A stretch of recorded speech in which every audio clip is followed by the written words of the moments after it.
and the funding attached to it. So I say it all to say that every day is a change. Y'all are reading the newspaper, and I spent the last 2 days telling reporters no comment, because I know no more than reading the newspaper than the next one, and I'm not gonna make a public comment about something or a board of governors member while I'm speculating. But these are interesting and changing times. But I think we need to make sure that we continue to do what we do, make sure we push for shared governance, and make sure that when decisions are made with selecting chancellors and presidents, that we are active participants beyond just the job description, but interviewing and help decide who the next leaders are of the system and the campuses. So I don't want to talk the whole time. If there's any questions or anything I can answer, I would be happy to do so. David. Any questions from the Senate? Hey, Barry, no questions. David, I can't thank you enough for your leadership. So David has really done a wonderful job really building strong relationships with the Board of Governors, also with the members of the legislature. So David, I like that picture. It kind of reflects the cool, calm, professional demeanor of Professor Green. So, but thank you very much. Actually, we do have a question. Let's see. Let's get. Can we get that mic there? 1 second. From a familiar face, you'll recognize. Hello, David. This is Andrea. Andrea, how you doing? I'm good, thanks. Thank you for coming. Pleasure. In these uncertain times, as you said, what are the kinds of things that we could do as faculty at our local campuses, either working with or independently around our own governance structure to be a positive force, or to suggestions for developing relationships? So really my question is, how do we not be immobilized while we're in this period of transition as faculty on our local campuses? Well, thank you for that, Andrea. My response is being advocates for your campus and identifying resources that are needed. It's never clear to me that the members of the Board of Governors and the legislators really have a feel for what occurs day to day. And too many of them perceive it as kind of running a business. And they may push for a policy or recommendation in terms of credit hours or withdrawals, anything on the academic side, and not realize, all right, tied to that, if you're pushing for a graduation rate, you're pushing for a retention rate, we need to look at what are the skill set that our students have coming in, and what are the resources that we need to make sure that we are retaining and the students are graduating. Does it mean more folks in our wellness? Does it mean more folks in writing departments? Does it need more security? Helping them have a better understanding of the larger picture. Faculty, obviously, we do much more than teach. The teaching is probably the easiest part of our job in the classroom. It's dealing with the generation of students and their needs and the resources that are attached to that. We probably spend more time counseling students on non-academic issues as we spend talking to them about academic issues. I don't think legislators and members of the Board of Governors appreciate that when they're deciding budget priorities and what it takes. We look at what's going on with the NC Promise. One hand, people say, that's a great idea. We're going to have reduced tuition, but where's the other money coming for to make sure that if you're going to have more students at Elizabeth City, Western Carolina, or Pembroke, what about the instructional support that's needed? What about the writing centers? What about the other resources? I just don't think the policymakers know what that means and have a clear appreciation for the resources attached. And to me, the first thing is request a meeting with your liaison, ask to go to a meeting and just say, I'm an additional resource. If you deciding what's needed, I'm an additional person you can call and give you insight as to how we assure student success and what's the resources attached to that. Okay, well, Well, thank you. Thank you very much, David. And we appreciate, again, you giving us your time. Obviously, if anyone has any other questions, let me know or feel free to reach out to David. Thank you much. Definitely. I All right, appreciate take it. care. Thank you.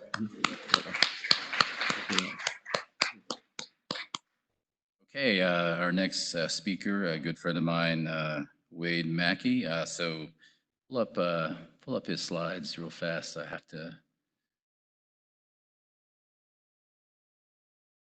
Actually, yeah, pull up the slide deck, the general slide deck for my slide deck. Yeah, I gotta share a cute puppy picture. So the first picture was we took at the reception with Dr. Roper. But I think the best picture is he raises and trains dogs and puppies. And so I probably spent too much time watching his cute videos, but those are a picture of his a recent litter you can see in August. Pretty awesome, Wade. All right. I'm like, that looks familiar. Where'd you get that? Good to be here. Spending 6 years among you and now moving on to faculty assembly. A couple of things I want to say about the faculty assembly. Is that? Oh, am I on the slides? Okay. Maybe show me the tech. That's not me. Where am I?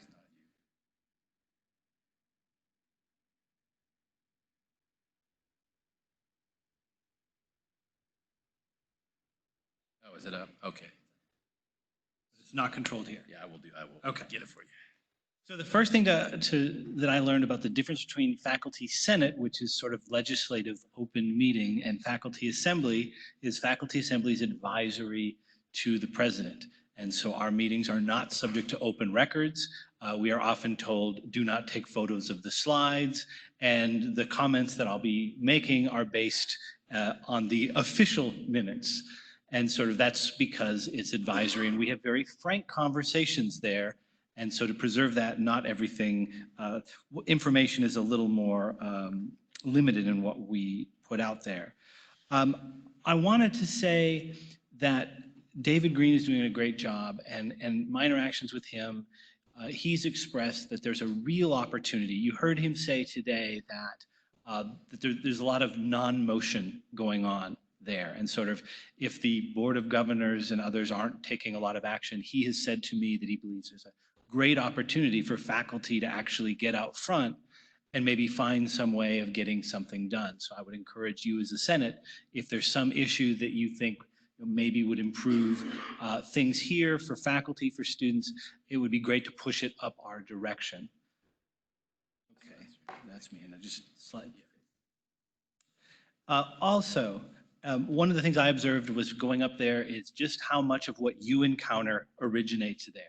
It wasn't clear when I sat where you are now how much things that you think it's a local issue, but it's really being driven by something at system. And so what I'm going to try to do today is just give you a brief overview of some of the things that we've been hearing. And with that being said, there's the presidential search. They're not using a search firm. The committee includes 7 Board of Governors members. There's been a formal request by David Green to include faculty, staff, and student voices. He's optimistic about that, but we have no further details other than the interim president will not apply. I don't know if you can see it there, but there is a web link, www.northcarolina.edu/presidential search, so you can get the official word there. When we talked last with the interim president, he talked about the prioritizing of faculty salaries in his budget requests. A couple of things that go along with that. One, they really don't understand us, right? And sort of if I could describe it, you think you use the word, they think of us as, think of things as things need to be run as a business. And so when they look at that model, faculty are overpaid and underworked. But part of that is if you don't understand the work that faculty do, it looks very different to you. And if you don't understand the full range of salaries, you just know some top numbers, you don't fully understand what the issue is. And he, as David Green is also, or excuse me, the system president has also advised us that what would be most helpful would be to have small groups of faculty do outreach to their local delegation, to the faculty, to the General Assembly. That sort of, so that they get to know you, get to know your issues, get to hear from you, would be the most effective way of making change. He also talked about Board of Trustee training. This is new, and this is something that they've realized that just because you get appointed to a board, you may not know everything you should know for the role you have. And so they've implemented this. The Senate chairs through the Faculty Assembly have asked to be connected with that effort. And so I know Anthony's going to be reaching out with our board here to try to be involved. That's a great relationship to have, being able to go directly to the Board of Trustees. He's a believer, the president, that every institution has a unique mission, and he's spending a lot of his remaining time trying to prioritize educating them, I'll use that word, educating them, informing them, on just how different each institution is. While we have to move forward as a system, that has to be informed with our differences. There's a lot of concern about campus administrative turnover. We talk a lot in Faculty Assembly about various chancellor searches and others. There's a lot of say, non-information that people have. My impression is that how we've handled things here have actually been a lot better than what I've seen elsewhere in terms of actual information and so forth. And health and wellness, and you're going to hear me say that a couple of times, but he totally understands exactly what kind of impact that's having on our campuses. We heard from the Senior Vice President for Academic Affairs and Chief Academic Officer. And you're going to hear a few of these things later today. The peer institution study, that's going to be talked about a little bit later today. The point I wanted to hit hard was the projected decline in traditional student pipeline. And I'm reading from our official minutes here so I can get this right. The system currently has a strong 18 to 24-year-old pipeline of North Carolina students that is projected to decline by 2/3 over the next 10 years. Say that part again, that the number of 18 to 24-year-olds coming to the system is projected to decline by 2/3 over the next 10 years. The end result is the system has to decide how to address the shortfall. Will we compete with one another, revisit out-of-state enrollment caps, increase distance education, increased adult learners, focus more on retraining? We're going to be competing a lot directly with the large private online institutions that have a lot of resources and a high touch. There's talk of considering how to change how we do business. And what goes under that was mentioned was the idea of flexible term scheduling, shorter term courses, more flexibility with teaching loads. I don't have any more information on that than that, but when I heard that, that struck me as something that we should all be thinking about if we're looking at a large decrease in one of our traditional student pipelines. She also talked about online learning system support, and they've been working on this for 3 years, and the gist is they've realized that rather than try and centralize things or get involved in degrees, they want to focus on the infrastructure and to move really quickly on getting the infrastructure to support the campuses and the campuses offering of online degrees. Moving on, we heard from the Vice President of Student Affairs, and the primary topic was mental health and wellness. And there's a small team, I think she was working with 4 people, and they're looking at training faculty to identify distress. What are the support programs we have? Policies, including re-entry for how you bring students back after they've resolved a crisis. And then to assess the effectiveness of those things. Along with that, our chair mentioned that, what was that? He was talking about the issue of collegiality and civility of communication amongst faculty, and that the Faculty Welfare Committee, this has been referred to, that he wanted to see some standards and guidelines for the creation of something along those lines. I don't have more information than that, but that's something else we're paying attention to. But by and large, the mental health issue is the #1 thing that we talk about. The Student Success Committee that I'm serving on, we did a survey and everyone's top issue was student mental health. So this is something you're going to be hearing more of. Let's see, that takes me to Jim. And digital learning, we heard from 3 different faculty fellows. My first point to you is they have faculty fellows that just focus on things, and they were doing digital learning. And one of them was looking at the issue of system-wide licenses, the idea of, can we leverage all of our campuses to get a better deal on technology? One's doing work on faculty development, trying to find better ways to give faculty the tools they need to succeed. And another looking at technology and a shared services model. So I think with that, rather than go any more, I will just see if you have any questions, anything you'd like me to elaborate on.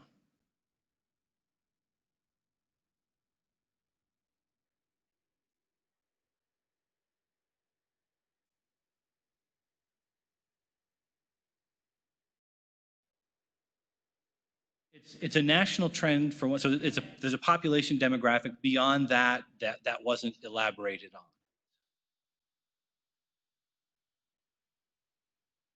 I see one over here, over there. Well, the phrasing was 2/3 projected over 10 years. But that's, again, we don't have any further detail on that, but that's certainly not, that's a trend. My message to I think everyone is that that's a trend. If it's there, we need to start planning for it now and finding ways to address it and to work on expanding those other options like adult learners, like online programs, et cetera. Jean?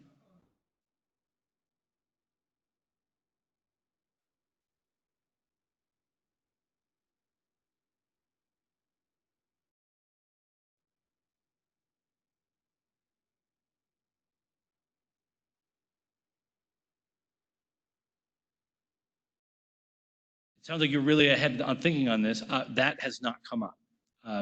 We were really hearing just about the future trends and about what what the system is looking to address it. There was no discussion of, I think you're getting sort of this downsizing question in that. Yes. I hate to keep harping on this, but so this is a national trend that 18 to 24-year-olds are not going to college anymore, or There are are they going fewer to of online them. university? What's going on? Birth rate. Okay. There are fewer of them. Got it. So we've had a boom, and we're seeing that taper off, and that's why, I mean, one of the facts that I learned that I was really surprised by from our admissions people is this year about 2 in 5 of our new students were transfers. And that's expected to be probably half in the not too distant future. So we really need, as faculties, to think beyond just 18-year-olds coming in with 0 credits and start saying, how are we serving distant students, older students, people who are returning, people who are transferring, and how can we attract them here rather than somewhere else? I think that's part of the message here. Other questions? Anthony, anything I didn't mention that we should?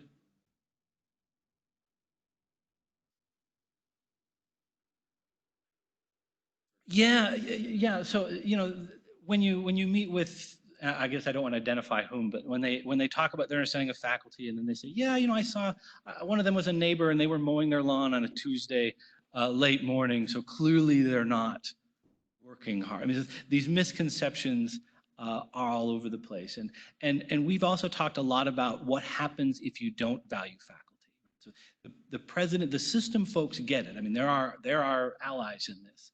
And the place that often gets referred to is Wisconsin. What happens when a legislature doesn't fund adequately and protect the university? Well, it becomes a giant pile of gold that everyone else sails up and loots. And what you see in Wisconsin is all these people leaving and going to other states, and that it takes a long time, decades perhaps, to rebuild programs once you let your top people go because you didn't value them.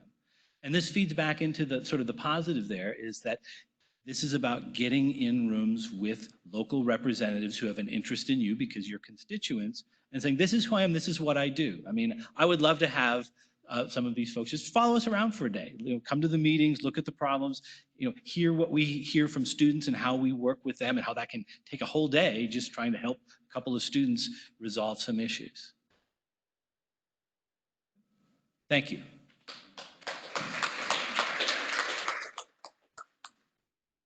I did want to also point out that if anyone has any concerns or ideas, we always visit the faculty assembly in Chapel Hill once a month. So please reach out to Wade or myself or Andrea because we do meet with the other Senate chairs and also Kim every month. So great ideas are important. I think kind of building on what Wade said, we have to get ahead of this. And I think that certainly faculty teaching loads and how faculty teach are going to be a big part of this. And so it's one of those situations where I think we should go ahead and define what we want to see happen as opposed to allow it just to happen to us. So anyway, thank you. Thanks, Wade.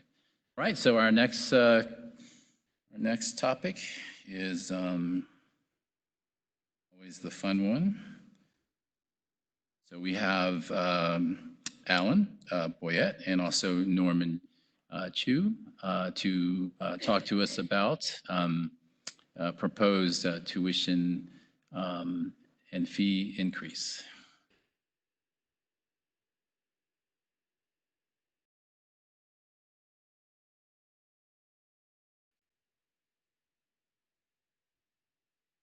Hi, my name is Norman. I'm from the chemistry department. I'm the new chair for our budget committee. So the committee members make up by a faculty member from each of the major units. Our first duty for this round of semester is to look at the proposal for our tuition increase in the next years. And so I'm here to report that every members in the committee approved the proposal.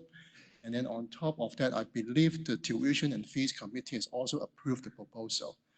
And I will let you hear the details from Alan, who has been in charge of the proposal the whole time. Thank you. Good afternoon. Thanks for inviting me to join you to talk about tuition and fees. The committee, in fact, just slides up. Okay. The committee benefits from significant representation from the faculty senate.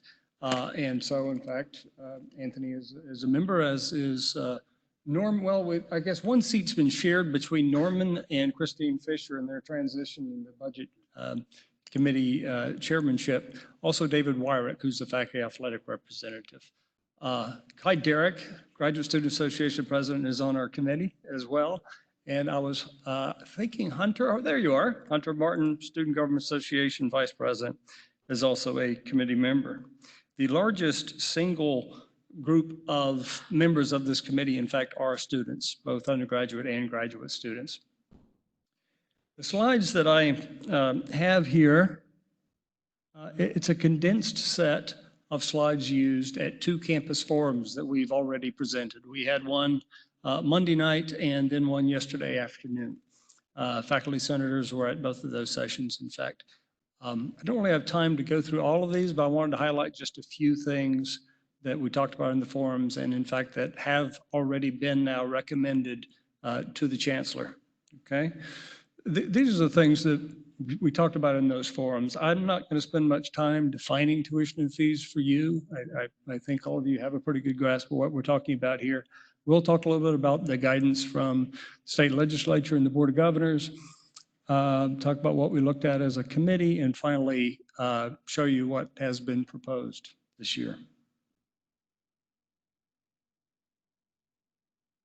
I will say quickly, tuition basically supports all things academic, those things that support students in their pursuit of an academic degree, to include support mechanisms that may be administrative in nature, but there's a clear tie to the degree pursuit of a student here. In contrast, these are very specific in nature, and they address a variety of things probably most easily understood when looking at the types of fees that we have. So the fee types are general fees, activities, athletics, E&T fee, health fee, security fee, and a student government fee that frankly was mandated by the system, and all campuses charge that. Finally, basically the mortgage that we have to pay on various student-serving buildings on campus. There are other fees, but these last category, that's outside of the charge of the committee. They're not things that we considered. I'm going to put a series of slides up and just leave them there for a moment for you to look at to get a sense of the types of things that these fees by category support across the campus. The largest by far in terms of its variety is student activities fee.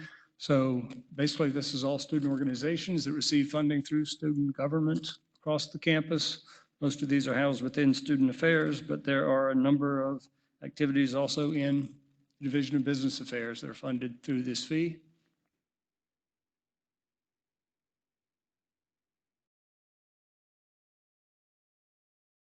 I'm having to look around the corner to see what you're seeing. It's not quite the same image on my laptop here. Finally, I'll mention though, two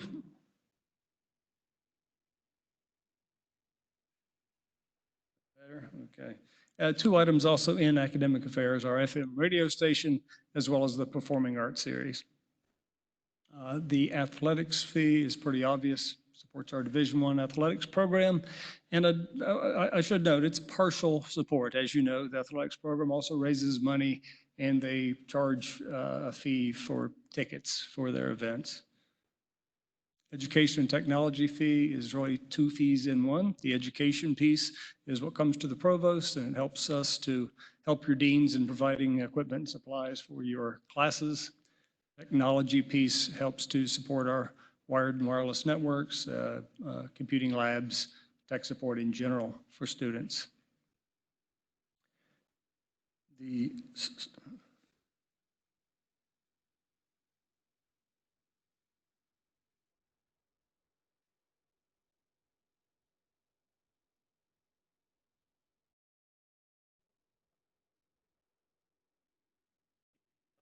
UNCG is fortunate, and our students are fortunate in that we have a fairly robust student health service with a wide array of services offered to our students.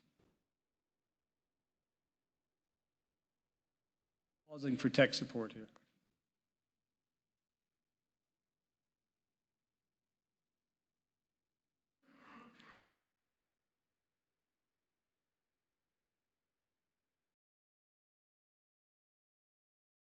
Anthony, you know any good jokes? I think we're doing just fine right now. Okay, all right. I'm not doing that, I promise.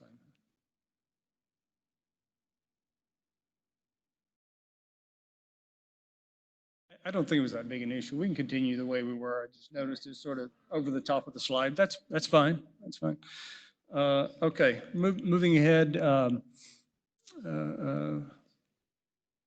Facilities fee, here are examples of some of the structures that have been built to serve students on campus, and the cost of the mortgage essentially that we take out to build those buildings is met by the fee. I would point out that, as it notes in the bottom there, facilities where we raise revenue, dining halls, parking structures, residence halls, that's not fee supported. There's a user fee. You pay rent to live in the dorm, you buy your meals, et cetera. In the same way, students aren't paying for the academic classroom buildings. That's an obligation of the state. And so the taxpayers of North Carolina, either through appropriations or through a bond referendum, pay for all of our classroom buildings. The security fee is covered, and that was a mandate from the Board of Governors, and that was established, if you think back to some things happening nationally in the 2015-16 era with violence on college campuses. This was mandated from one end of the state to the other, and it's been a very good, I think, investment for the safety of our students. Okay, so what kind of guidance did we get from the legislature and the board? This is really significant. I think you're probably aware of this. If you are not, let me just spend a minute telling you about the North Carolina tuition guarantee. Basically, for all resident undergraduate students, the rate you are asked to pay when you come to a UNC system institution is the guaranteed rate you will pay for your 4 or 5 year program, as long as you stay in good academic status and are continuously enrolled through that. Just think about that. That's an incredible benefit for North Carolina residents pursuing an undergraduate degree.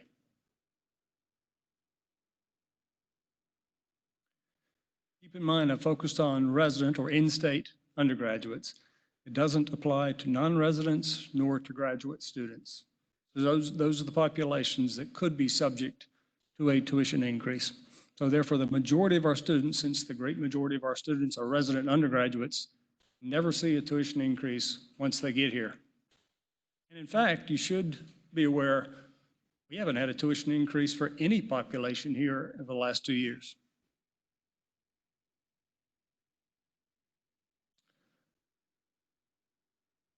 Guidance is different for non-residents and graduate students. I won't read this to you, but basically we're to charge market rates and work on maintaining excellence of graduate programs. Non-resident students, in the perspective of our legislature, aren't to benefit from the appropriation, but to pay the full cost of a quality education. Okay, so let's move from tuition to student fees.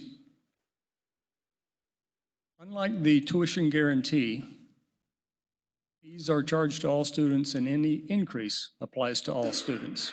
So the guidance from the General Assembly is that we are subject to a cap of 3% on general student fees. And you can see again the types of fees that the Board of Governors has applied that cap to. So the things that we looked at as a committee, we've already talked about the guidance from the legislature, from the Board of Governors. I'm going to show you some information that's pretty consistent year to year about how affordable UNCG is in comparison to the nation and in fact the state as well. We also looked at indebtedness. Of course, student debt upon leaving college is a major issue nationally for us. And then we'll talk about needs that could be met, all right? I want to point out in this slide, you can read it yourself, but look at the figure 11,120. That's the appropriate comparison figure for a doctoral institution like UNCG. That's 2018-19 data. So that would compare to what we charge here of $73.31. That's tuition and fees. Clearly, we are a bargain in a national context. Made more so by the fact that we haven't changed tuition rates over the last 2 years. This is a busy slide. There's a lot on it, so I apologize if you can't see it. But this compares UNCG's tuition and fee rates for undergraduates in-state, out-of-state, and graduate students in-state, out-of-state to our current UNC system-approved national peer institutions. Julia's going to talk to you later about the study underway to give us a new set of peers, but those are our comparators at present. Can't walk away from the mic. Do you need, are we recording here? Gosh, I wish I'd known this at the start. This is much easier. So obviously we're here in the gold band. The number represents ranking in terms of level of cost. So for resident undergraduates, we are the 14th most expensive of the 16 institutions, or in other words, the second least expensive for resident undergraduates. Skip a column there and go over for resident graduate students. The state clearly treats its residents very well. We are 16th out of 16, the cost for graduate students who are in-state. And we're somewhat in the middle of the pack, 7th and 9th in cost of the 16 for non-resident undergraduates and non-resident graduate students.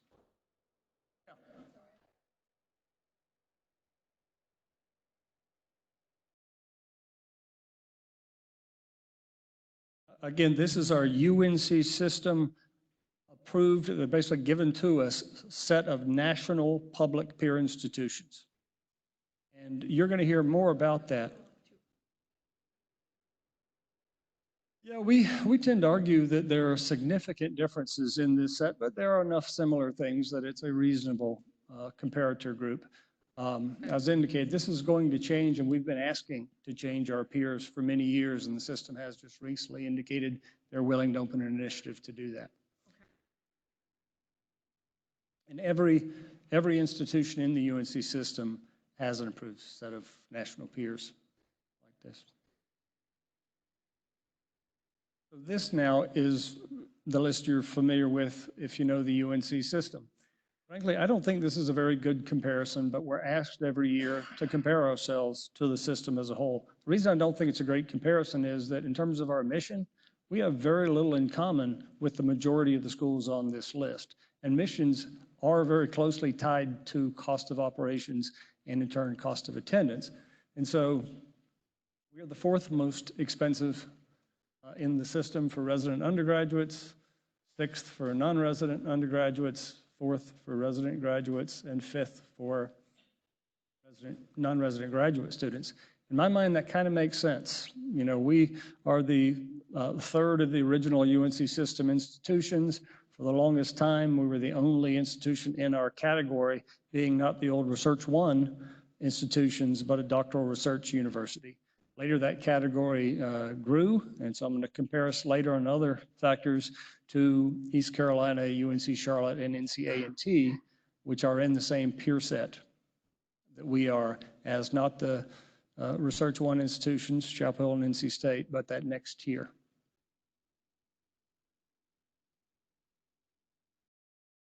All right, so if you can see through the gray shading, average debt of students graduating from UNC system peer institutions.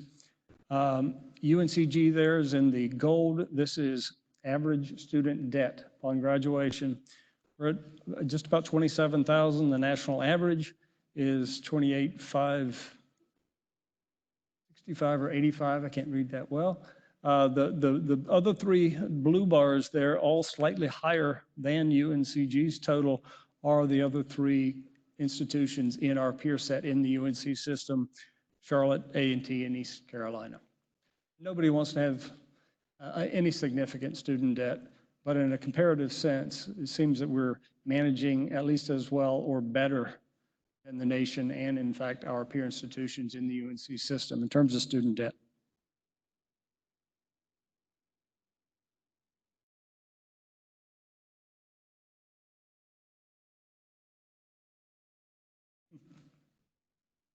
Advancing.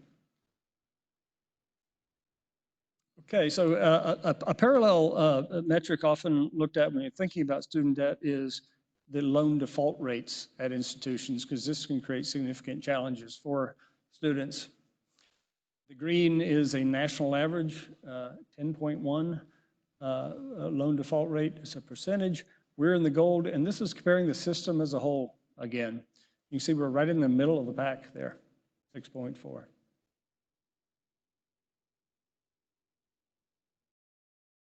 Talk about what the proposals are. So the proposal that has gone forward to the chancellor is for a 3% tuition increase for all eligible students. For all eligible students is important because of the tuition guarantee we talked about earlier. Any resident undergraduate at UNCG today will not see any change. That's the majority of our students. And so what that refers to then is a 3% increase for non-resident undergraduates, graduate students, and new freshmen and transfers who enter in 2020-21. We are not talking about a significant sum of money in a comparative sense here. $754,000 is a lot of money to me.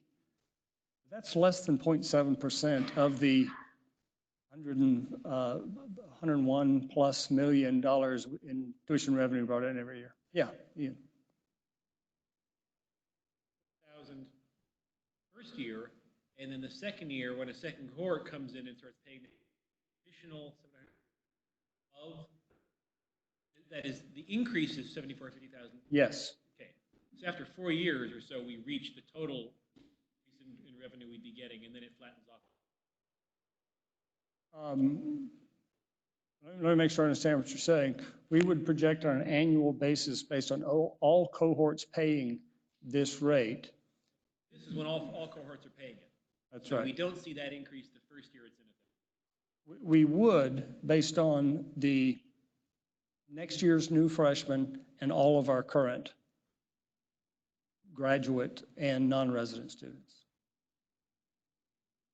See that the first year, Yes. and more again the second year. No, because those ones continuing undergrads aren't going to pay any more. They're still going to pay that. We'd only see more in another year if we increase tuition again. But a new cohort comes in that are now paying the new rate. Yeah, oh, yes. Yeah, I see what you're saying. Yeah, that's right. Okay. So is this based on, is this number based on what we would see, say we increase the tuition next year? This is based on what we would see next year, but 4 years down the road, it's going to be a lot more because those students who came in would have graduated. Do we know how much it's going to go up over the next 4 years? I haven't seen that figure. I don't know Okay. what that number is. Answer that for me. Okay. The proposal sent forward emphasizes trying to fund things that this sum of money could actually make an impact with, okay? There are a lot of things this university and every university does that are very cost intensive. When you got $754,000, think about what is significant that is among our priorities that we could really do something important with. What is proposed to the chancellor is spending more than half the money on a variety of student support, student success programs. And I promised my colleague in the back of the room, Andrew Hamilton, to call on him if you want to talk about what these are. But let me just say in brief, we're talking about doing a better job in academic advising, creating a testing center that we've never had before, providing better supplemental instruction, the things that are proven to help our students in terms of student success, retention, graduation. Second piece, if you think about the increase being applied to graduate students, a number of our graduate students are on tuition waivers. When we say waive in the UNC system, it's not waving a wand and the cost goes away. The bill has to be paid. And so those tuition waivers represent real money. It would cost us $211,000 to build those waivers up across the institution to cover the cost of the new tuition rate. And so that's the second recommendation. And finally, if you keep up with the news, you are aware that the legislature hasn't been funding salary increases of late. And in fact, this was a gap year budgetarily where we didn't see our budget grow at all. Nonetheless, we have a commitment to providing salary increases for our faculty who are promoted or receive tenure each cycle. Estimated cost of that for the most recent cycle is $155,000. And so that's the last piece of this that we're recommending using these funds for, to have a permanent source for that adjustment. Yes.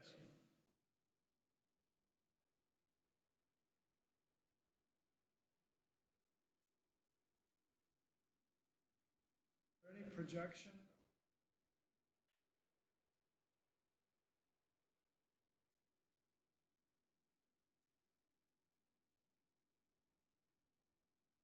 Andrew, do you want to try to tackle that?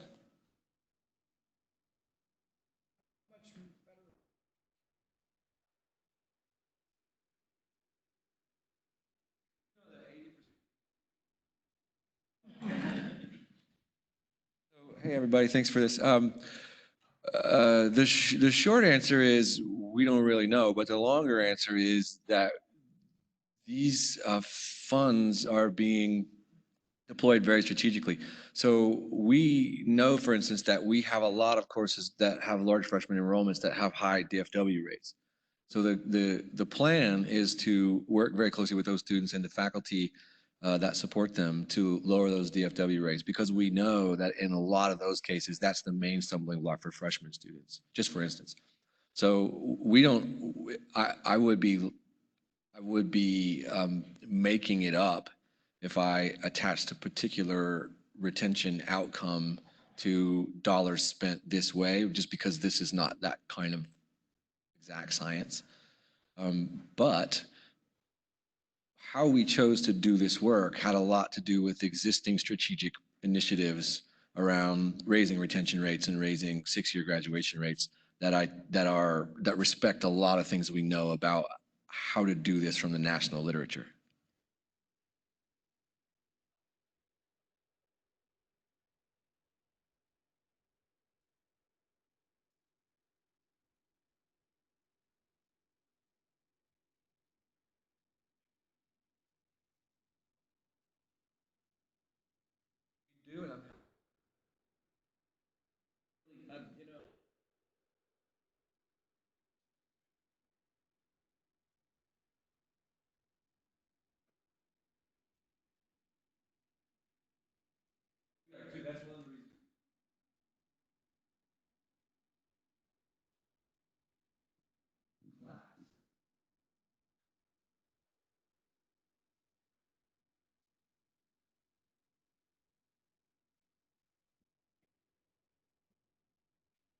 To the earlier question about the impact on retention, I agree wholeheartedly with Andrew that we're not able to model the precise impact. But in the spirit of transparency, I think it's important to also note that the largest share of the funds under student success will be deployed to hire additional advisors. We are far below the threshold of advisor to student ratios in many of our units on campus. And the literature is very clear that poor advising is one of the key drivers of student retention and student success. So while we will be using some of the resources for the kinds of mechanisms Andrew described, I believe well over half of the funds generated will add advisors both in academic units and centrally in offices like the Students First office and a transfer advisor, hearkening back to the point Wade made earlier about the dramatic increase we're seeing in transfer students who have many complex issues in terms of their need for advisement.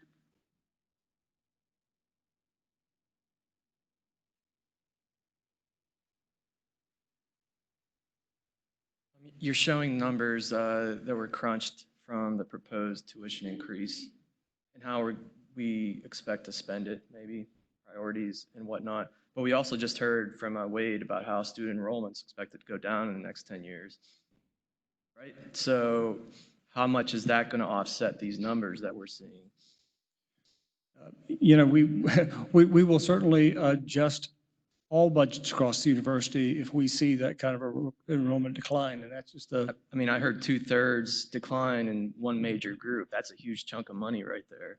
But please keep in mind, we are an enrollment-funded institution. So if our enrollment declines, our budget will reduce proportionately. So, you know, the estimates you see here are based on steady state enrollment going forward. If our FTE enrollment and credit hour production dips, then the funding we receive both through tuition and state appropriation will go down proportionately as well. So that's important to keep in mind. The point I was going to make, though, it's not just going to affect these. It's going to affect anything we're funding today. We're going to have to look at a lot of things to reduce the budgets if enrollment declines. Is it going to put much of a dent in our needs in something like that? Well, it is a small sum. That's absolutely true.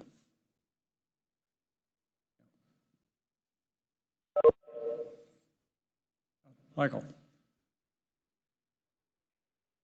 You produced, Dana, you know, and it says student support $571,000. This is from the stuff you gave to the, this is not in the packet here. This is from back at the beginning of the semester.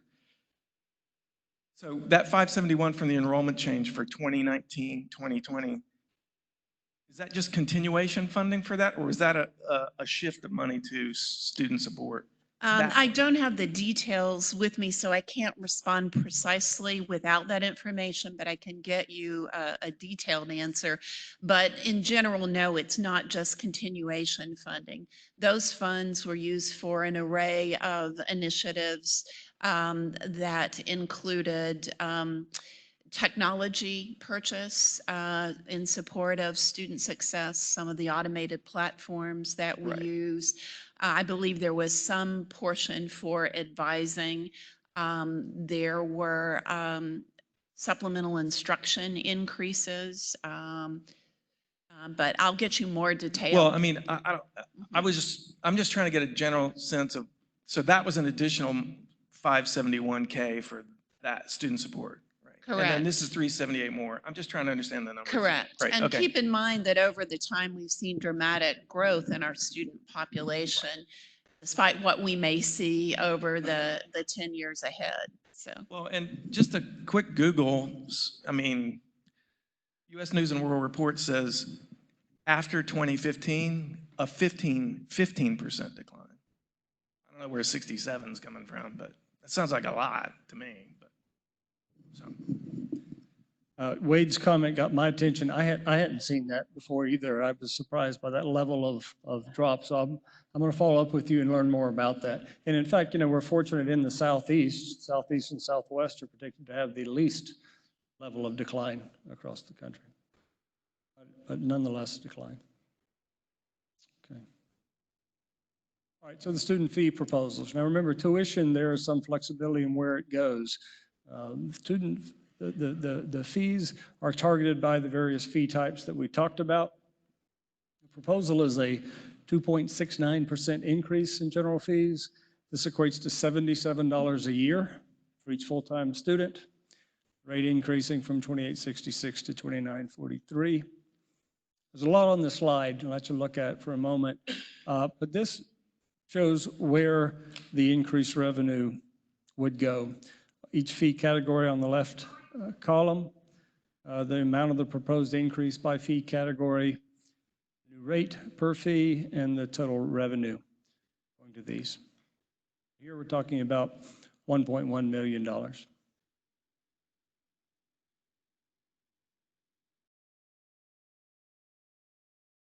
Earlier in Wade's comments, he was talking about mental health as a significant issue.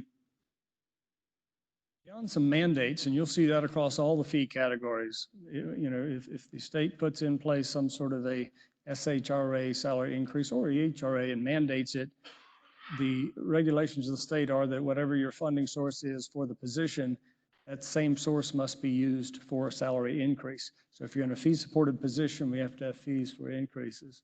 That's budgeted within most of these categories. And there's inflation. Beyond that, though, the two items going to the student health category, a staff psychologist. We know we are somewhat below the expected ratios in terms of mental health professionals to a student population of our size, and the drug and alcohol abuse prevention program, Spartan Recovery. I go through these others pretty quickly. 10 minutes over our time as we are. So these are the proposed uses in athletics, the education side of the ENT fee, the technology side of the fee, student activities fee, and the security fee. This is the last slide. So if this proposal is adopted, the chancellor will send forward his recommendations to the Board of Trustees. These are recommendations from the committee to him.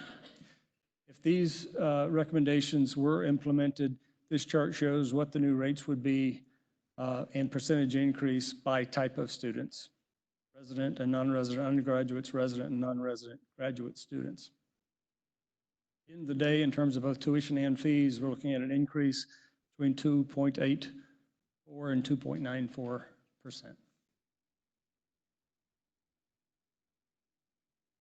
Look at the in-state resident, 7613, and remember our benchmark from 2018-19 among public doctoral universities nationally was 11,120, I think it was.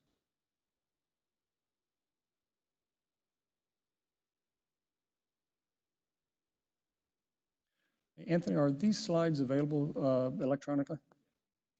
So you have all of these slides. If you have any questions, you want to talk about any aspect of it, I welcome you to follow up with me or Norman at any time. But thank you. Appreciate the opportunity to share this with you.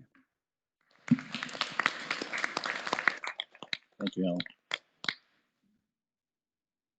I appreciate, Alan, all of your work and clearly articulating the amount and also where the fees are going. And Norman, thank you for you and your committee's work as well. So, all right. So the next group of speakers, and just when you thought general education was going to go away, it is not.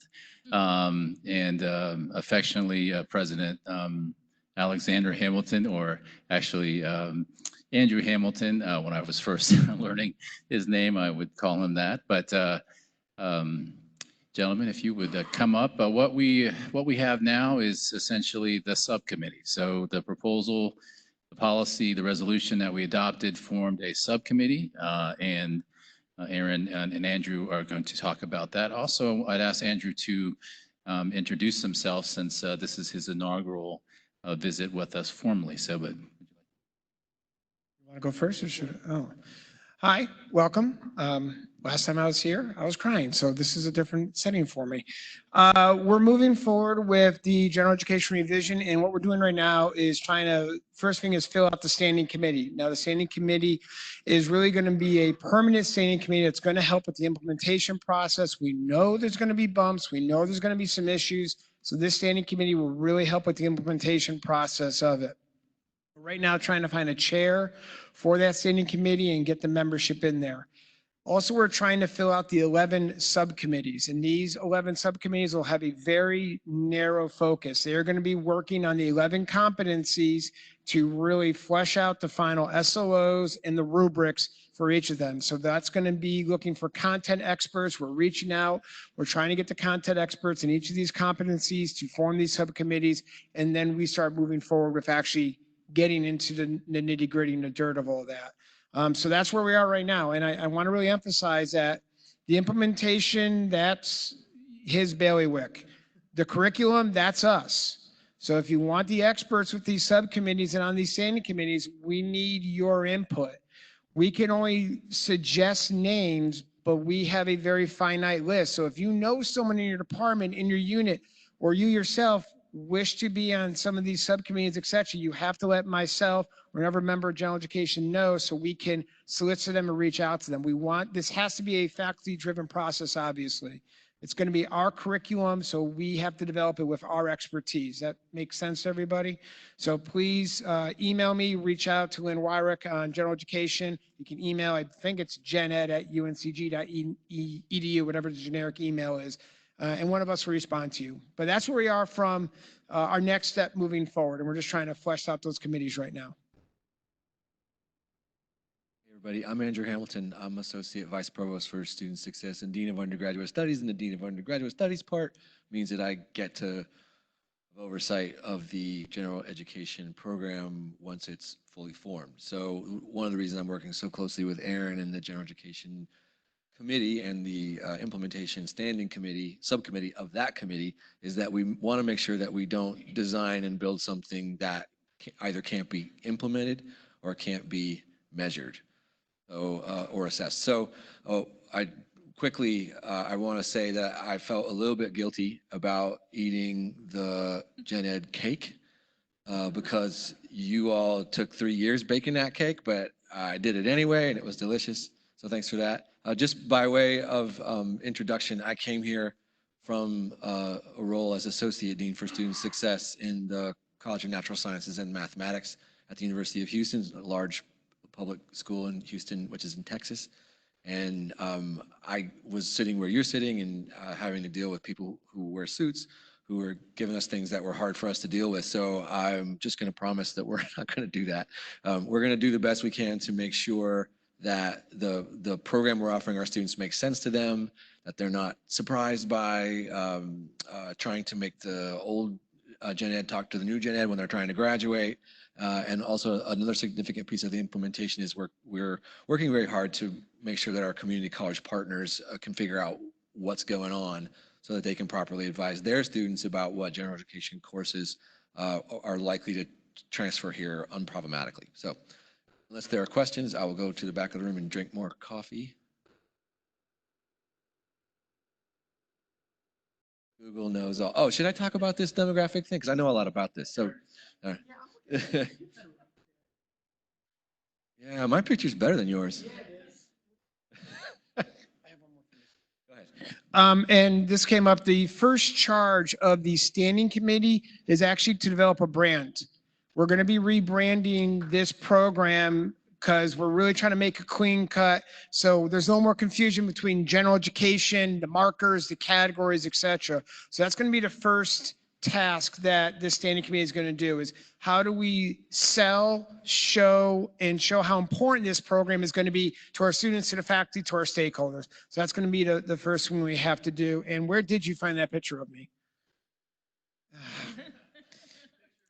Just so you know, that is a wonderful picture from our coaching internship at the American Hebrew Academy last year, where I coached track before they closed their doors. But that is actually American Hebrew Academy, and those are two of our students, Dr. Deanne Brooks. So that's a good picture too. That's the last track meet of American Hebrew history. So.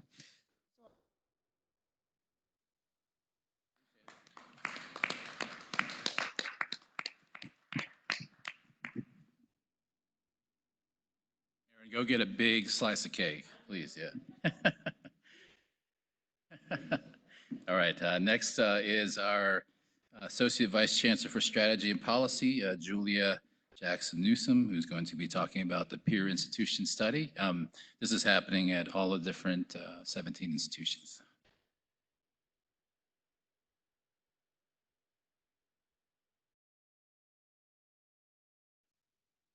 Good afternoon. Okay, sorry. I was like, what is going on? Okay, this will, thank you. I wanted to take just a couple of minutes before I start talking about the peer institution study, actually to address a couple things that were said earlier related to conversations with our legislators. And just wanted to, first of all, remind everybody that we have a very talented state legislative liaison on our campus, Andrew Cagle. He is always willing and happy to meet with people. He has his ear to the ground, has very good relationships with folks in Raleigh. And I do want you to know that there's a network of them, and between them, from many of the campuses in the system, they do have as much as you can know, and sometimes you just don't and can't know, because things are done behind closed doors. But when they get word of things, they're very good and very active, and routinely come back to the campuses and ask questions, ask for data, alert us if there are things coming that they are concerned about, and coordinate with the system office so that they can provide as much support as possible. But again, his name is Andrew Cagle. Please email him if you have questions. He is always happy to meet with folks. The other thing I wanted to just issue a little bit of caution about is that as private citizens, you are all perfectly welcome to meet with your local representatives, to go down to Raleigh to meet with people. But the only people who can speak on behalf of the university are the people who are officially authorized and designated to do that. So that's one thing. And typically that's the chancellor, it's Andrew, it's the provost. And I do want to say, if I have any political scientists in the room, it is politics, and it is a dance. And there's a lot of strategy that goes into who we talk with, what we talk with them about. We do routinely get legislators on campus, and we're very strategic about what we show them when they're here. We try to put our best foot forward. But I would just ask that you remember that, because there is a strategy, I promise you. Sometimes the strategy actually is to be relatively quiet on an issue. So just, if you ever have any questions, please let me know or let Andrew know. And often we are happy to discuss the issue with you, and we can give you some insight into what's actually going on with any given conversation behind the scenes. So On to the peer study. So the last time that that the system did a peer institution study was in 2011. And the list that you see here, and this was flashed before you earlier, is those are our current UNC system peers, and I believe is Wilmington now. Is that officially happened? UNC Wilmington is now officially one of our system peers as well. And those were our aspirant peers, so the peers that we hoped to emulate. And then this is the list of our national peers as determined in 2011. Previous to the 2011 list, there was a list in 2006. The Board of Governors is officially the group that has to approve our list of peer institutions. The folks at the system office are managing the process and staffing the process. We actually do have a pretty specific process that's been put into place. Every campus has been asked to identify a point person, and the provost asked me to serve in that position, and a working group. And we have a working group. We have met, and I'm going to talk a little bit about what this process is going to look like and how it's going to be a little bit different this time. So I've talked about authority. One of the things with peer institutions is that they are used for different purposes. And one thing I want to emphasize is that these are peer institutions at the university level. So they're not going to necessarily make sense for each of you within your school or your department because they have to be done on a 30,000 foot view. Once we get through the university peer institution process, the provost has expressed interest, and I think the chancellor as well, in asking the different schools and colleges to engage in a similar process for themselves, because sometimes that can be more meaningful for you when it's more contextualized and individualized in what you do. Common purpose that these get used for, just practically speaking, workload issues, workload comparisons, space utilization, salary ranges, other issues related to finance like tuition and fees, and student success metrics. So those are just some examples at a high level of how peer institutions are sometimes used. The process. So the last time the process was, I think, a little bit less structured than it's going to be this time. If you Google the literature, there's actually a very robust literature on choosing peer institutions. And there are a variety of methods for doing this. And the method that the system office, I believe, has chosen right now for my stats folks in the room is a cluster analysis, which is essentially a technique where you put a group of variables in and you look to see how the organizations cluster around similarities and differences in those different variables. This will be an iterative process. So the system is actually going to run the data. The variables that will be put into the analysis will come from the IPEDS database, and will likely include things like FTE for 12-month enrollment, percent of part-time students, of course, things like the highest degree offered, the number of students receiving master's degrees, number of students receiving doctoral degrees, instructional expenditures, operational revenue per FTE, percent of high cost degrees. So as you all know, we have some degrees that are more expensive than others.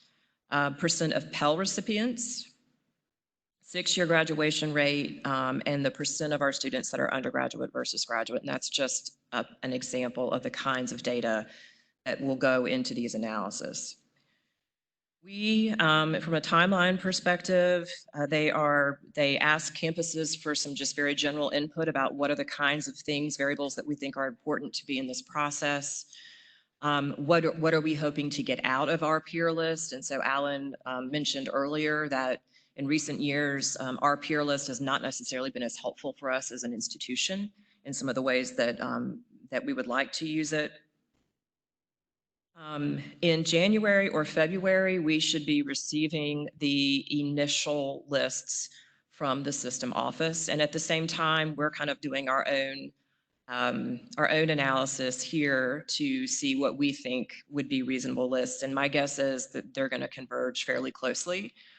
And then we will have the opportunity to provide feedback to say, you know, this seems odd to us for this reason. Or we think maybe this variable needs to be added in because all of them seem to be missing the mark in one way or another. Once we arrive at an agreed upon list, it will go, they're hoping, to the Board of Governors for approval in the middle of the spring semester. So a couple things that are also going to be different this time around. We will have fewer. This is our current list is a long list. They want to get down to 8 to 10. And partly, I think that makes a lot of sense because the more that you have, the more variance you're going to get between us and those institutions. They want us to be thinking in a 5-year timeline because things change. We were just talking about demographic shifts coming, which I think is reasonable. And all of ours will be public institutions. Some of the universities in our system, like Chapel Hill, may also have a list of private peers, but ours will be public. There's one more thing I was going to say, and I have completely lost it. Okay, it will come back to me or not. I'm sorry. So that's kind of that's where we are. I don't think there's any secretness behind any of this. We will be continuing to share information as we get it, as we get our lists. We'll be pulling the group, the working group together to review it and make sure that it makes sense for us as an institution. Does anybody have any questions?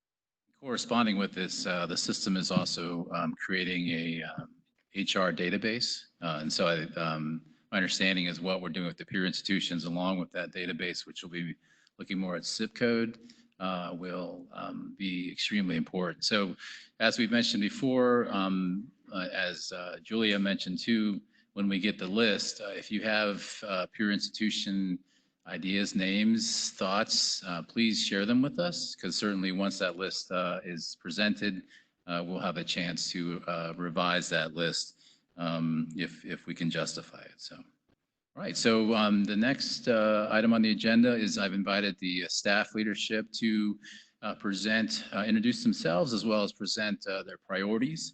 I think that ultimately we will be most effective if we collaborate with mutual interests in terms of the priorities of the campus. So with that being said, if you want to pull up the slide deck again too, that just introduces them.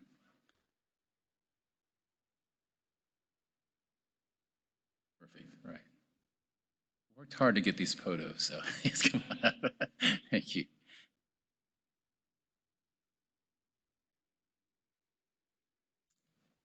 On behalf of the staff of the university, thank you for allowing us to come and to present today. I'm Adam Horton. I'm co-chair for the Staff Senate for 2019-2020. Carmichael Motley, also Staff Senate co-chair. So we have some, well, I guess our priorities I'll have up here in a moment, but priorities that the staff have. These are just some of the things that tend to be reoccurring, things that we continually revisit and are reminded of. These are in no sort of particular order, but the first one being career development, advancement, promotion, as well as succession planning and retention are issues that we hear from many staff across campus, especially in places where it's not so clear how you can move up levels within your department and your area. Sometimes it will require staff to move other places on campus or to other universities in order to continue to advance in their career. So it's an issue that we're trying to address as well.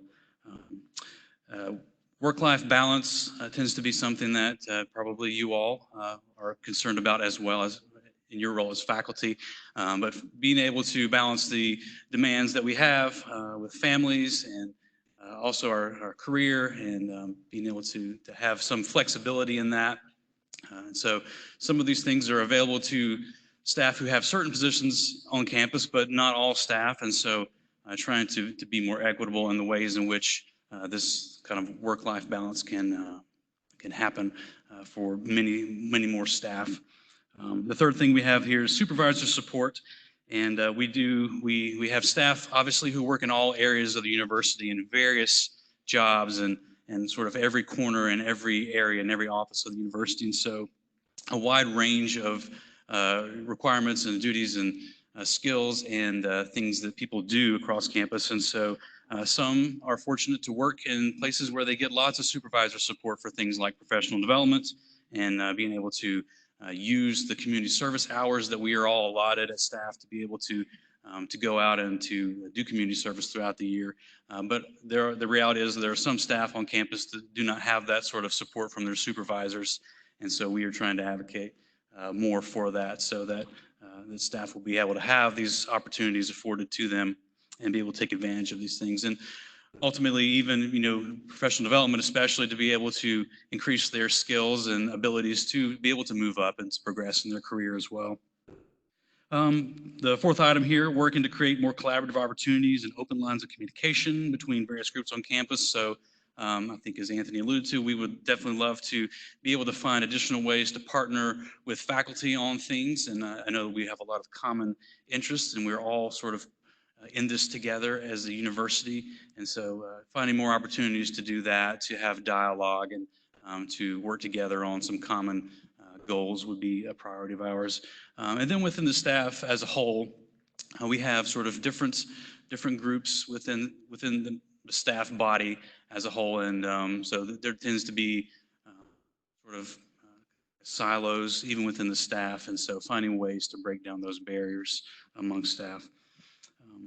The establishment of a benefits committee to be able to negotiate certain benefits that we do have the opportunity to do. And so that is an issue that we are currently discussing and definitely would be something that we would like to partner with faculty on to be able to have that additional support, to be able to have opportunities for a change in benefits, not necessarily our health insurance, because that's not something that we have control over, unfortunately, but other benefits that we all have, like dental insurance, vision insurance, these things that we could come together and negotiate and possibly get better coverage for us and those sort of benefits. The desire for an ombudsman is an issue that we have kind of returned to time and time again. We get a lot of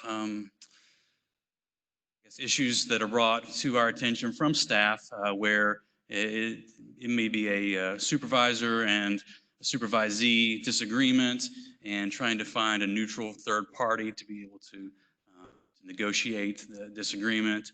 And so, this is a continual issue that we have been aware of for some time, and we're trying to see what we might be able to do in order to have a position like that, whether that's someone who represents just this university or a shared position amongst other universities within the area, especially part of the UNC system. Adverse weather policy and more campus flexibility.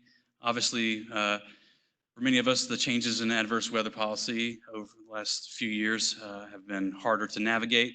Staff, especially those who work positions that require them to be here on campus, as well as being able to make up time. So for many staff, especially SHRA employees, they're being required to take leave in order to cover this time when we're required to be away from campus. And so just some additional flexibility, and obviously this is a bigger issue that pertains to all state employees and all of us who work in the UNC system too. So, and then lastly, sort of elimination of more paper-based processes on campus. A lot of the jobs that staff have across campus are part of these paper-based processes that could be moved to more electronic processes and help to create efficiencies and even help people to grow in their sort of skill within their responsibility and their role. And so things like electronic forms and workflows and ways to make processes more efficient than having a printed out piece of paper that has to be moved from one place to another across campus and have various signatures. So this is another kind of topic that we are interested in seeing some development on. So anything you want to add, Kisha? Oh, no. Okay. Also, so all of you know that the staff Senate meetings are open, so anyone is invited to attend so that you can hear about various issues and things that we are discussing in our meetings that staff are bringing to the forefront to work on their behalf. Those meetings are every second Thursday from 10 to noon in this very room. Any questions from anyone? We think, question, yes. Interested in what you have in mind for collaborative opportunities and open lines of communication. What is the staff discussing that they need for better faculty-staff communication or common efforts? First thing comes to my mind is sustainability and getting rid of all that paper and trying to get all the damn projectors turned off in our buildings, right? Are you talking about anything in particular we should know about? That's kind of great. No, a lot of things that you mentioned, but a lot of it is just so that the staff know what's going on with the faculty know what's going on with the staff, so that we can continue to support one another in those initiatives that are important to both halves. So us supporting one another going forward gives a more impactful meaning to everything moving forward. Question over here, yes. Could you say a bit more about the your desire for the ombuds position? So, for example, do you have is this just an idea, or do you have a proposal? I know this has come up before, so there may be multiple proposals. Where are you in exploring that? I mean, there has been a proposal in the past, and right now it's sort of a table discussion, and so it's I'm not really sure exactly where we stand at the moment, but it's definitely something that we continue to bring up, and we want to see at least some sort of solution to have an ombudsman, or at least some sort of neutral third party that can represent. Can be, a staff member can comfortably come to and share what's going on, and then whoever they're having a disagreement or situation with can also sort of have that. When I'm asking about that, I've had some faculty comment that they would also like, and this is not new, this ombuds position. So I'm expressing an interest, at least myself. I don't know what the Senate, faculty Senate thinks about this, but there are some of our sister institutions do have this position on their campus. NC State, I was recently at the staff assembly meeting in Chapel Hill, and I had a conversation with their representatives, and the impact of this individual on their campus has been amazing for both faculty and staff. So we're really interested in definitely getting someone in place for that. So I'm the chapter president of AAUP here at UNCG, which is a group that represents faculty and shared governance and that kind of thing. And we end up getting a lot of people come to us as sort of a third party for faculty issues that would go to an ombuds person. And, there's a lot of interest, I think, among faculty for doing this. And we had the presentation, and it's going to cost X amount. Okay, end of discussion. I'm wondering if maybe the faculty senate could take this as an issue and let's make a proposal, vote we want it, and just keep voting we want it and see if something will happen. I mean, once you tried out 400 grand or whatever it was going to cost, end of discussion. But why can't we push for it? Right. Very good point. Thank you. Thank you. All right. Thank you. Appreciate it. Thank you.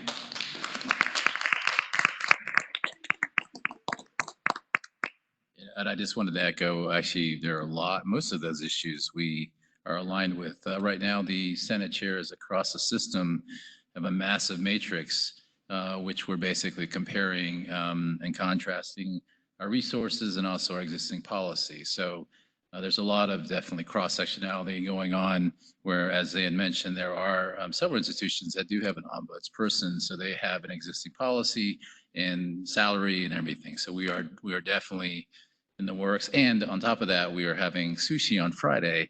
And most importantly, I do want to talk to them about their top priorities and how we can work together. So thanks for your time there. We are going to shift from UGA to GA due to a last minute change. Perfect. So Derek, thank you so much for joining us, sir. And Derek has some slides, I believe, as well.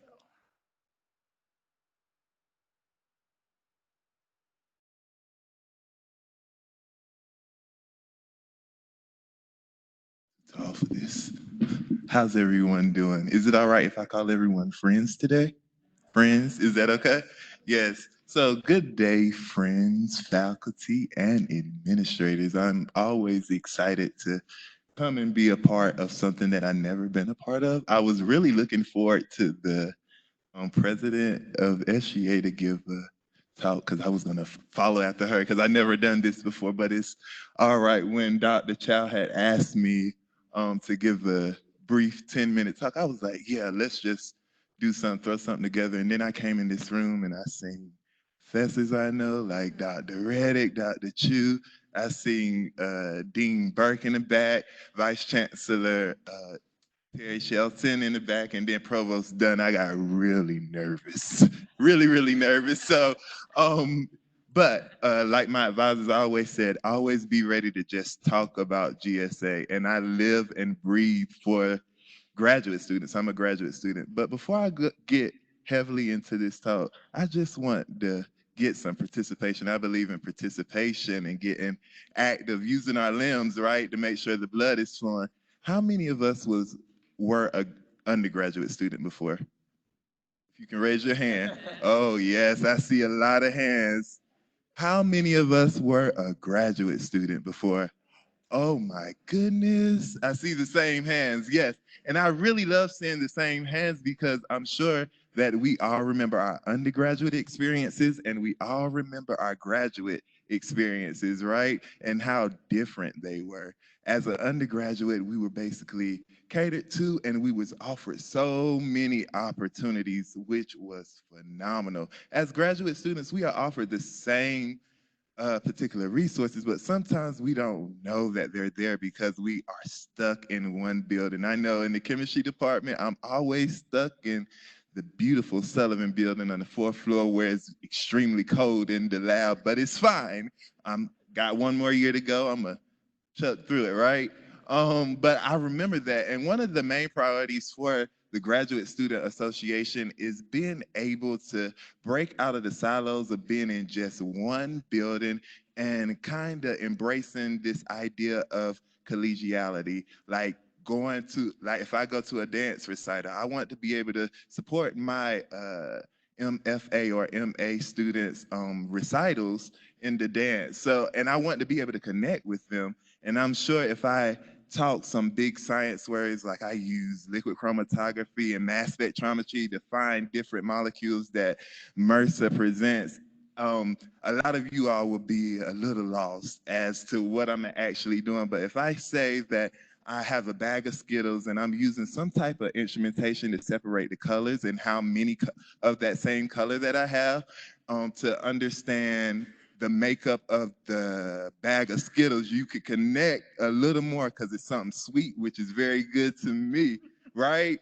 So it's just being able to know how to communicate with one another. And that's one thing, as president of GSA, I didn't know what I was getting myself into, but that's one thing that I push really hard for, is making sure that we first connect with one another and are able to be a support system to one another.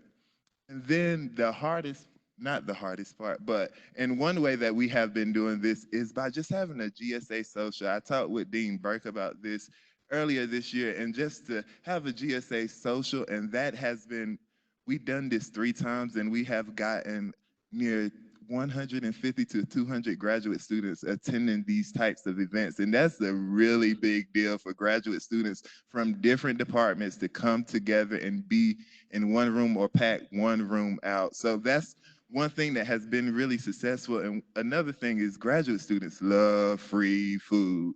I thought that undergraduates love free food, but I really love free food as well. So they're gonna come out if there's free food and like lemonade and tea, nothing alcoholic, but lemonade and tea or water to drink. So we always have to make sure we are using all of our resources to get graduate students here and make sure that they are participating. Now, another thing is graduate students want to feel included in everything that we do. We talk so much of diversity, which I am so thankful for, and I feel very privileged to be able to call a university home that embraces the idea of diversity. But I still feel that we have just a little bit more to do on inclusion. And a lot of times when we think of inclusion, we think about the LGBTQIA plus community. We think about different religious communities. We think about the color of one's skin or race, but we often can kind of broaden that up a little bit more and think about how are we making how are we implementing the inclusion of graduate students in our everyday conversation? When we say students, are we being intentional to say graduate students to get them to show up to different events? How are we supporting them? Are we including them in conversations about different GA changes or course changes that could be happening? So it's just about including graduate students in that particular conversation. That is how we foster this idea of inclusion and just help graduate students feel more included. And I promise you, by doing this, I promise you, like, graduate students are going to show up if you ask questions, if they feel included, just as undergraduates do. So I try to foster that. And a few things that when Dr. Chow had asked me to come, I said, I'm just going to reach out to a few graduate students just to see how they are feeling, like how is graduate student life here at UNCG. And I told them to be completely raw and be completely honest with me, and I'll filter it later. Because I want to know how these graduate students are actually feeling. And I promise you, they aren't saying anything bad. It's nothing. Absolutely, it's nothing bad. But one thing that was concerning to me is graduate students and students with disabilities is like being included in every community that they're in. I spoke to someone who wasn't able to walk at a particular time, and she said it would be nice if somebody would look at me when I'm rolling up on the side of the sidewalk instead of getting on their phone just to avoid conversation. That's not inclusion at all. That's a form of exclusion. So we have to be very intentional to speak to individuals and just to make note of it that like a disability doesn't have to be seen, but we have to just saying, how are you doing is a form of inclusion. So making sure that we are very adamant about that. Another thing is we want to collaborate with you all. We don't mind collaborating. So we, as the Graduate Student Association, we are happy to collaborate with you all. So whatever it is that you all have on the docket that we can help support, we are happy to do. And one last thing, we have just kicked off the National Graduate Student Appreciation Week here at UNCG. Last year was our first year. It was a big success, and we definitely look forward to collaborating with faculty in this next week. It's going to be held the same week as the Graduate Research Expo. So feel free to drop by. We'll be sharing events here shortly. So if there's anything that GSA can do for you or help to foster that community, we are happy to do so, and I'm happy to take any questions.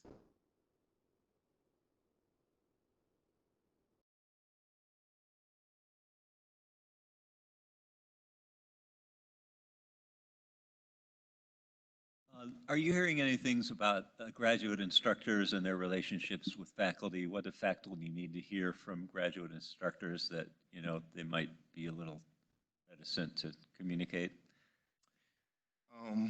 Yes, as well as TAs.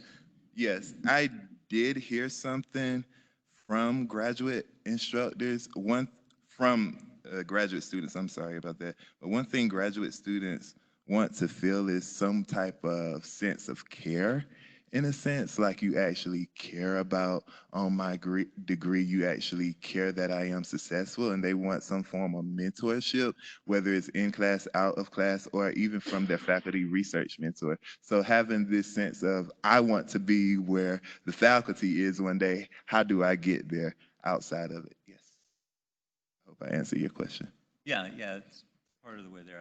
I also had to just in mind some practical things about inclusion in curriculum meetings or having to do with the instructional pedagogy that's happening from faculty to graduate instructors.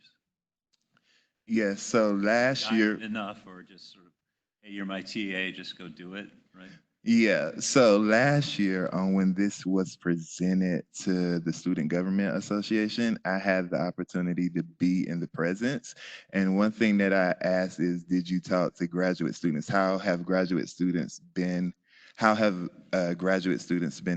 in that? And it kind of stumped them, and I was from the presenters, and they said they would think on it. So that meant a lot to me, but it just proves that we do have to be intentional about making sure that our voices are heard. And it's not just from the faculty side, but it's also graduate students, making sure we are making ourselves available and forming community.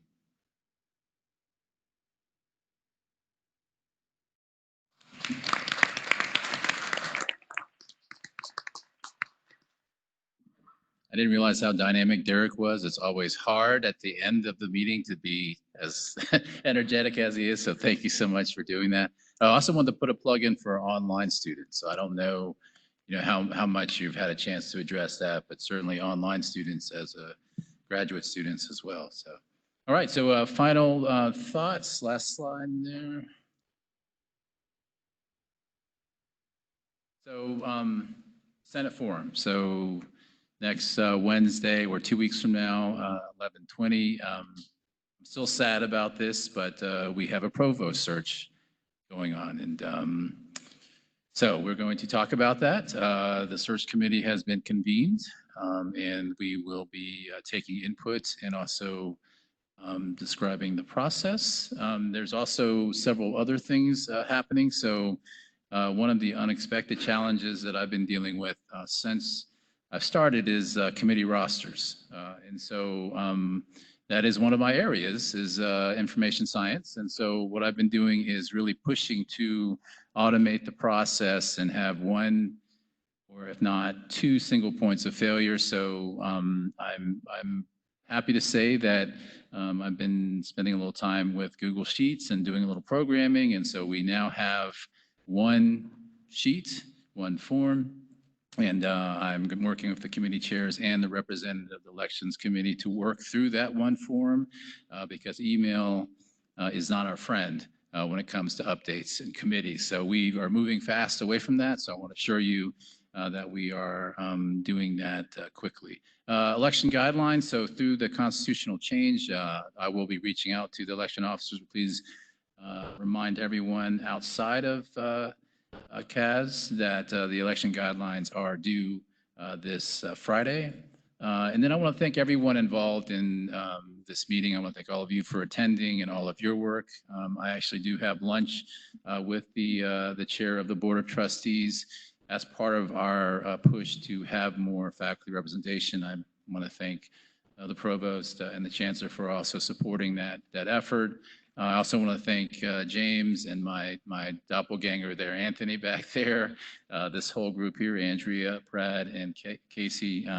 You're probably aware of how much work goes into putting together a meeting like this, and it couldn't really occur like this without everybody's help. So anyway, with that being said, do I have a motion to adjourn? Yes, second? Second. All right. All those in favor, please indicate by saying aye. All right. I'm not even going to ask for nays. Thank you very much. Have a good day.